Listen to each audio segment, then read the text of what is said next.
When I took over our men's national team, we had like less than a year leading up to World Championships. The area where we had most injuries occurring was in the shoulder joint. And so men's gymnastics, they do a lot of rings, they do a lot of high bars. They're great demand on the shoulder joint. And it was a really high rate, 72%. Over the course of about 8 to 10 months, I worked with the coaches to put in some things in their training that eventually led to reducing their injury rate down to 11%. By the time we hit World Championships, we had 11% rate of shoulder injuries. You know, it's something I feel quite proud about. And I stood up that first day when I talked to the coaches about introducing these things. And I said to them, guys, I promise you shoulder injuries will not become a thing for us leading up to the World Championships. And I only add that part in. I'm not trying to boast or anything like that. I'm not that type of guy, but I add that in because I teach courses for other physios and chiros for certain things. And I always tell them, like, it's to be masterful or really good at something, you should be able to predict an outcome. And if you can predict an outcome, that means you understand the principles that goes behind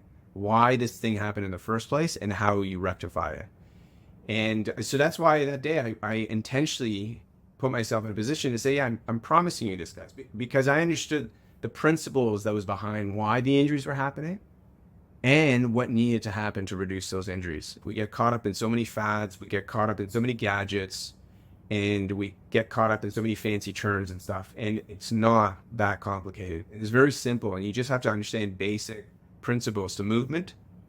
And then when you understand it and you apply it, predictably, you'll have an outcome, the same outcome, an outcome that you can predict. We should give more attention to is understand the foundational principles behind why injuries are happening, how to address them from a strength and conditioning side of things and from the therapeutic side of things. Because at this point, if we're honest with ourselves in the sports science world, we are failing.